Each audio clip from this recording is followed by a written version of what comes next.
आइए question number next देखते हैं। नेक्स्ट कह रहा है draw a pair of coinciding line.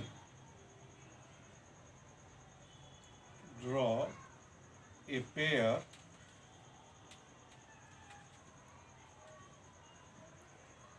Of coinciding line.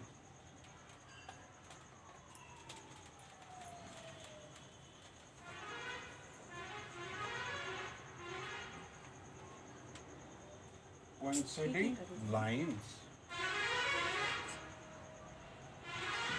कहता है draw a pair of coinciding lines, यानी दो लाइन हम खींचेंगे। देखिए एक हम एग्जांपल दे रहे हैं, जैसे एक लाइन ये हो गया, इसका नाम हम कुछ भी रख दिए, मान लीजिए ए और बी।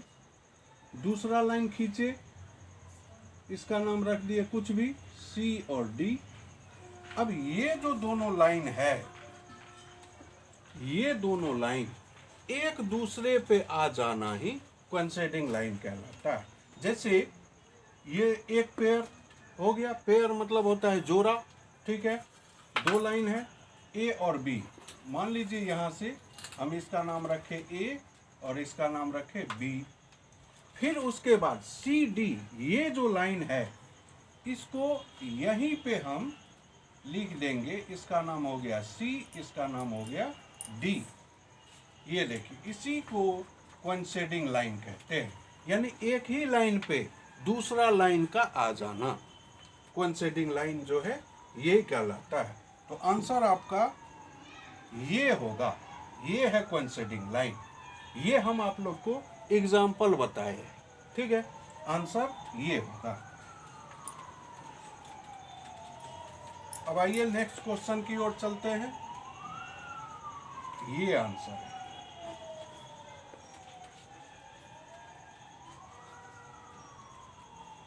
नेक्स्ट क्वेश्चन कह रहा है draw two lines, draw two lines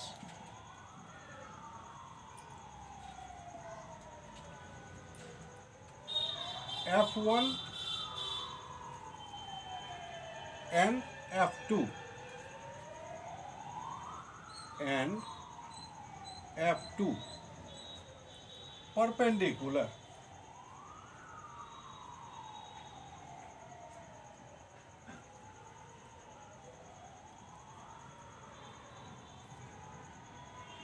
perpendicular to each other,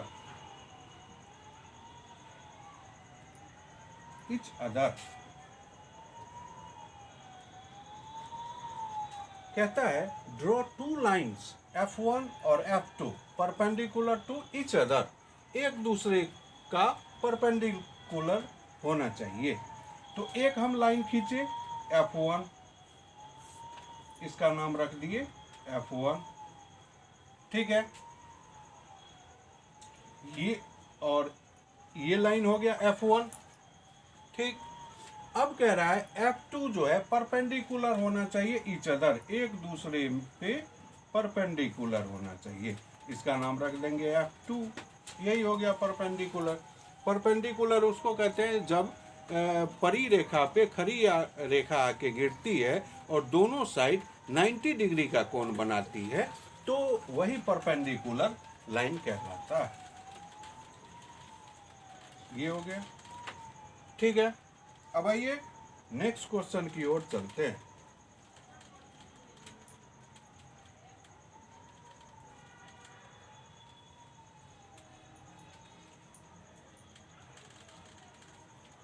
इसके बाद कह रहा है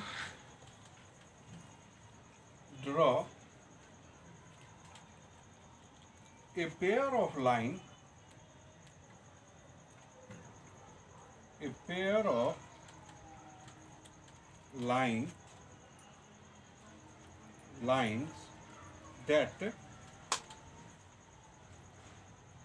will never meet,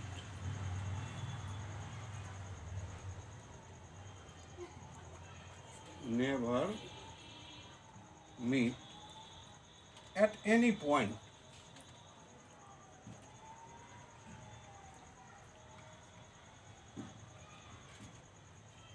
कहता है draw a pair of lines that will never meet at any point. कहता है एक लाइन का एक पेयर बनाइए जो एक दूसरे पे कभी नहीं मिले। तो एक लाइन मान लीजिए, इसका नाम हम रख दिए ए बी, कुछ भी, और दूसरा लाइन यानी सी डी, यही हो गया। तो इसको क्या कहेंगे? Parallel line. ठीक है, तो इसमें जो कह रहा है draw a pair of line that will never meet at any point, यानी दो लाइन खींचिए जो एक पॉइंट पे कभी नहीं मिले। तो दो लाइन हम खींचे जो पॉइंट पे नहीं मिल रहा है, तो ये हो जाएगा पैरेलल लाइन। ठीक है,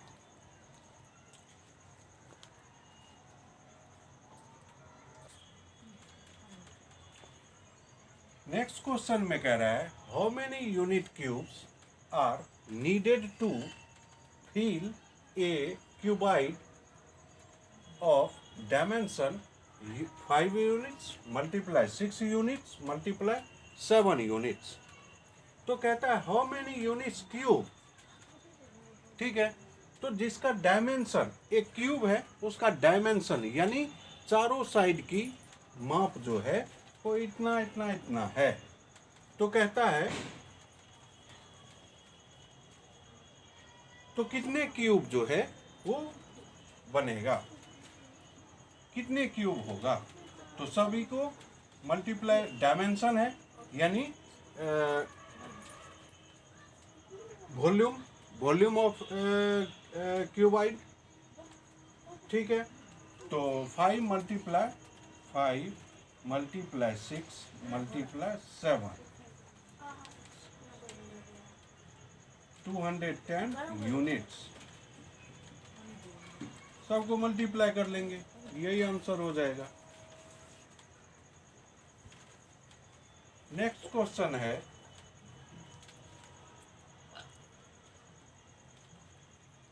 calculate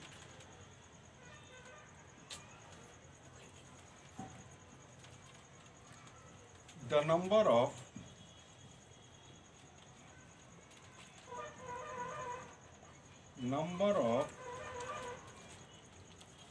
day in a decade।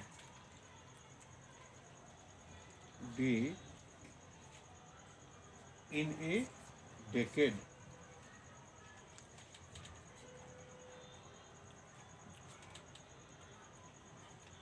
कहता है calculate the number of day in A decade. तो कहता है एक डेकेड में कितने डेज ये निकालना है।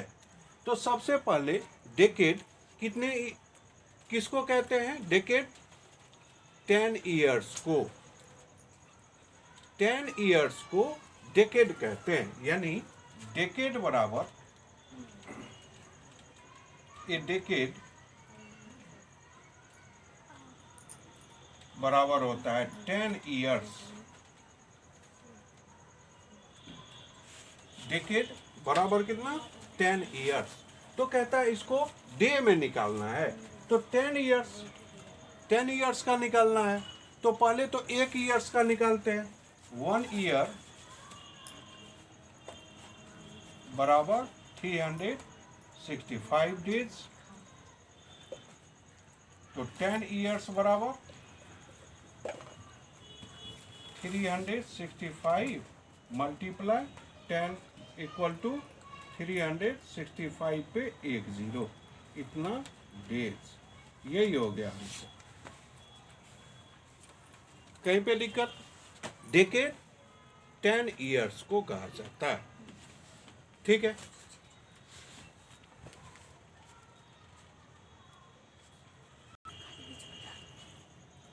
नेक्स्ट क्वेश्चन है give the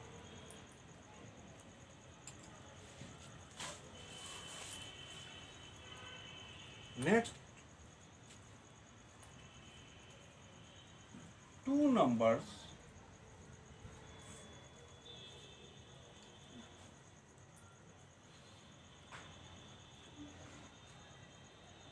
in this sequence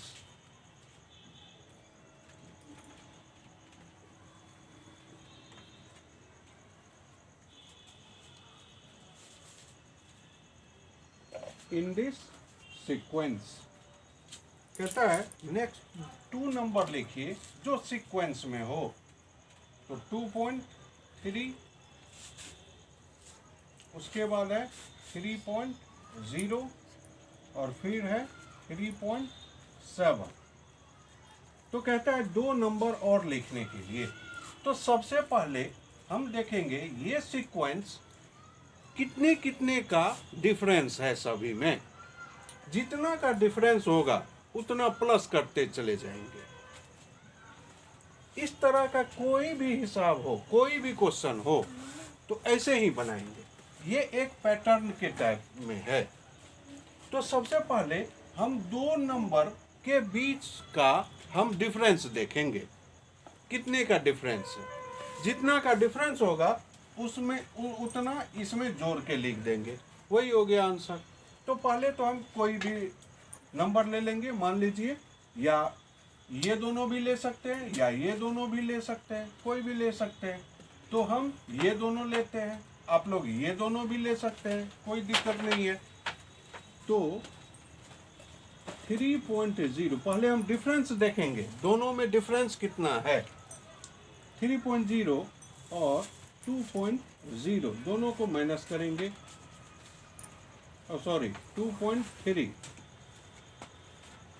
तो हम माइनस करेंगे। 10 में 7 गया, 3 गया, 7 ये कट गया, तो यानी 0.7 का डिफरेंस है,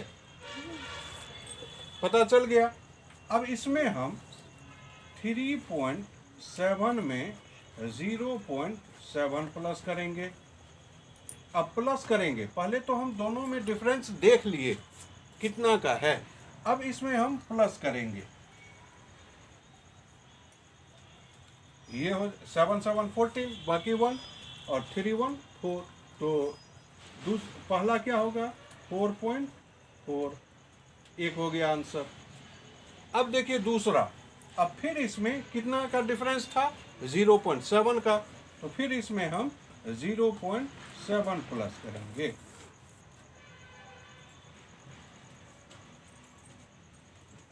सेवन 4 11, बाकी 1 और 4 1 5, यानी दूसरा नंबर क्या हो गया 5.1, यही आंसर हो गया।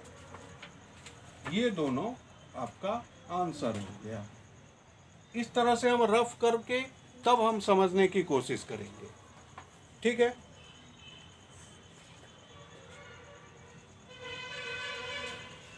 ये एग्जाम्पल को हम इरेज कर लेते हैं।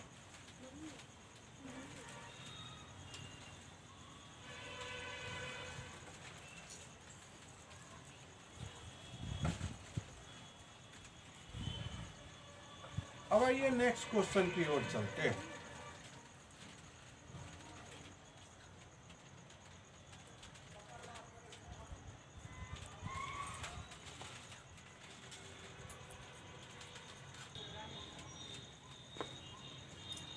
नेक्स्ट क्वेश्चन है राइट ए पेयर ऑफ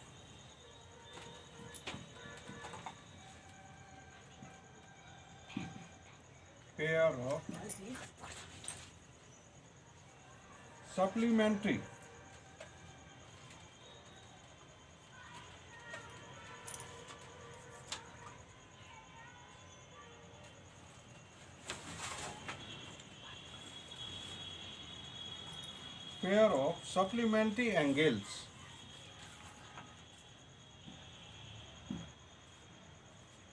कहता है right A pair of supplementary angles. Supplementary angle, सबसे पहले तो हम सप्लीमेंट्री एंगल समझेंगे। Supplementary angle, 2 angles are called supplementary angle when their measure 8 to 180 degree.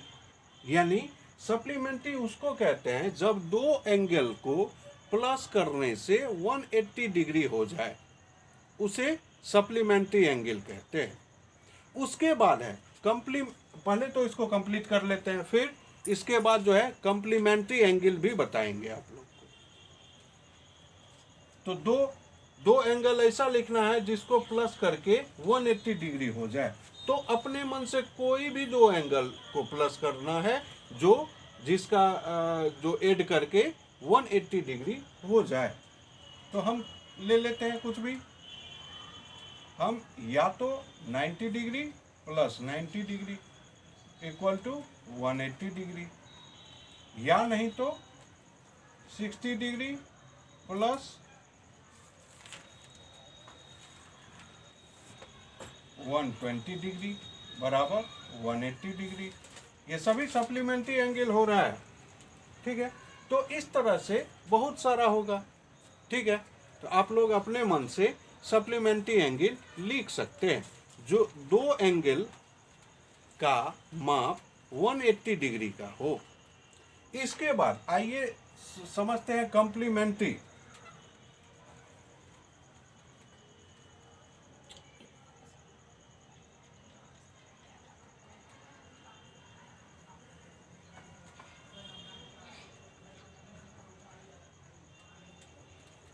Complementary angles,